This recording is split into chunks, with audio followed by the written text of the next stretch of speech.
Gusto lang ba't may barya ka? May barya ako kasi grabe, ramdam na talaga natin yung init, diba? Kaya kailangan may barya kang ganito. Tama yung Miss Lynn, karata naman sa crop top ko ngayong umaga. Kaya team bahay man kayo o team gala mga kapuso ngayong Holy Week, maging alerto po sa pagtindi ng init at alinsangan. Ayon po kasi sa pag-asa, posibleng umabot sa danger level na 50 degrees Celsius lang naman ang heat index sa ibang lugar. Sobrang init noon, Miss Lynn. Kahapon ang init, 50. Parang napapalibutan ng bagong timplang kape. Oo, kaya kailangan lagi kang maraming tubig, mag-hydrate, hydrate. Nako, biro nga ng iba, pa-evaporate na sila sa sobrang init. Kaya ang sigaw na marami, dagat please!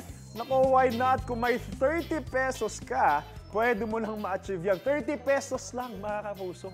10 piso. Oo. Ayos, di ba?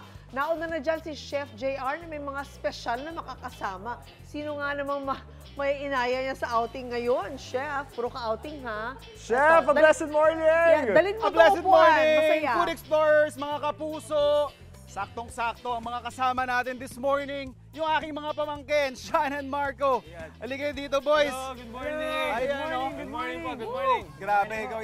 I'm sure dagat na dagat na kayo, di ba? Oo. Kagaya ng mga kapuso natin. Well, dinala ko ang aking mga pamangkin sa mga isa sa pinakamalapit na beach escapade sa Metro Manila, Ternate, Cavite. Yes, sir. Siyempre, sure ako na kung may summer getaway kayo or checklist kayo, dito na pipiliin nyo. Dahil unang-unang mura. Magkano? Pare, 30 30 pesos. At 30 siyempre, pesos, ha? napakalapit na ito sa Metro Manila. 2 hours away lang to. And mas mapapabilis pa yan kung walang traffic, ha? Tama. Diba? Kaya sa halagang 30 pesos, 30 pesos. ay makakapag-swimming na kayo with Wow. your family and barkada. Saktong-sakto kagaya ng mga kasama natin dito na Mga tropa! enjoy. Good morning. Yung kalmado nating dagat pa, di ba? Maganda, safe. Yun yung isa sa mga importante, Fresh air. lalo na fresh air. Balot na balot ka ng nature, ang dami mga puno sa paligid. At talaga namang relaxing yung vibe. Pwede Saktong-sakto. magsalo-salo. Hindi, tsaka yung 30 pesos, mga bros. Ang lapit. Sulit na Yun po, sulit, tapos diba? yung pahinga po pa, yung lapit, talagang almahaluwal to sa, sa katawan. Alam ko, na-check na natin yung dagat na dagat ninyong mga feelings. Check I'm na. sure yung mga sikmura ninyo, kumakalam-kalam na rin. Gutom na kami, Chef JR. Sige boys, kayo munang bahala dyan. Okay po. Kasi yung toka ko, syempre, titong-tito tayo ngayon, pagkain. Yung ating kakainin this morning, mga kapuso, of course, sa marami nating spread, isa dyan, yung binusog na pusit. Stuffed squid, ang tawag dyan sa iba. So basically, we have here yung ating fresh na pusit. Ang maganda lang po dito is, make sure lang po na when you're buying, syempre, isa sa mga tip natin dyan, walang amoy, plump yung itsura niya, saktong-sakto. Tapos yung stuffing natin dyan, simple lang. We have here tomatoes. Yan. And then onions.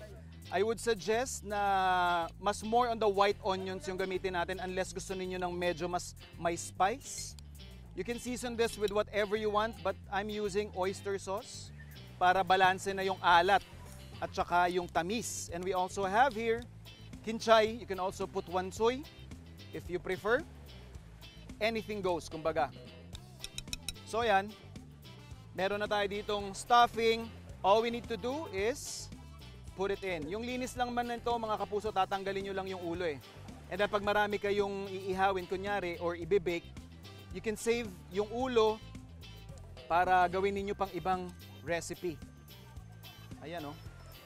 So you would wanna stuff your squid mga hanggang dito lang kasi ito yung importante dyan eh. Oh.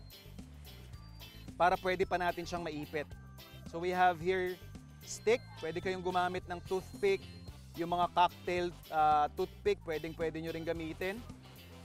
So stuff lang natin yan and yan. So once we have enough, we can actually grill it doon sa ating nakareding griller. Ayan, tabi muna natin yung nauna kong batch. Lagay na natin yan. So depende po sa init ng inyong uling. Ako, I would suggest na wag masyadong galit na galit yung inyong uling or yung temperature ng inyong oven kung ibe-bake man ninyo to para mas even yung cooking. Ayan o. And then, flip lang natin to ever so gently. Yan o. And then, I would suggest po, kagaya po na sinasabi ko, always make sure na you flip it ng madalas. And especially po mga kapuso kapag pusit, ito yung isang parte na nakakalimutan. Ayan o. Sa mga tito natin na matutoko sa ihawan, make sure po na padadampiin ninyo sa apoy or uling itong part na ito. So I would do style na ganyan. Kasi yan po yung madalas nahihilaw, itong parang sa may parang kilikili kumbaga. Kasi yan yung hindi naaabot nung init kasi hindi even yung surface ng ating pusit. And then, syempre gusto ninyo na may prep o kumbaga may parang decor yung inyong pusit. Huwag nyo po munang hihiwain ito mga kapuso.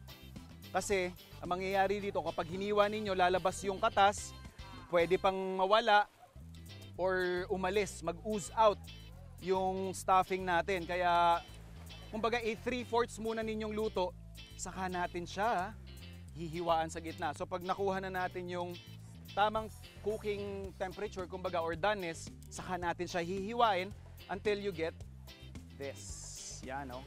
Kasi po, imagine niyo kung hiniwaan nyo kaagad, sigurado yan. Tagasan yung mga stuffing natin dyan, sayang yung ating preparation. And eto mga kapuso, dahil pusit ito, kailangan wag ma-overcook. So kailangan ingat din tayo. Eh once we have that, pwede na nating iserve yan. Sean, Marco! Uy, Come on mga boys! Tara na, syempre. Ayan. Itong dito po sa Ternate, Cavite, malapit na malapit lang ito. Pwede mo rin silang makuha or makuha yung direction sa mga apps. Upo kayo mga sirs. Ayan, tara. Tapos ito may mga cottages sila dito na makikita. May mga amenities din sila. And of course, may mga gantong pwestuhan na pwede kayong kumain. Tara boys. Let's go, let's go, let's go. Morning talaga. Oh, up. Ayan o. good siya ang morning. Hating kapuso tayo. Yan o, tigi-tigisa tayo. Pero syempre may mga nakasalang pa ako doon, mga kapuso. Yes. Panalong recipe ito, panalong spread. Come on, let's eat guys. Let's go. Bless us, oh Lord. Ayan o. Yan. It's Tamang-tama, lalong-lalo na sa Holy Week. Ito, perfectly cooked. Kung makikita ninyo, umuusok-usok pa yung loob. Dahan-dahan lang, sirs. Mainit. Ayan o. Oh, perfect. Init pa pa. Mainit. Mainit. Ha? Ito, Marco. Ito, Marco, nainitam. Ang ganda ng bite. Ang sarap ng bounce. Go! Thank you po. Mga kapuso, enjoyin muna namin ni Marco at ni Sean ang ating spread dito. For the meantime, enjoyin pa natin yung view dito at marami pa tayong adventures ha. Kaya tumutok dito sa inyong pambansang morning show kung saan laging una ka. Unang hirit!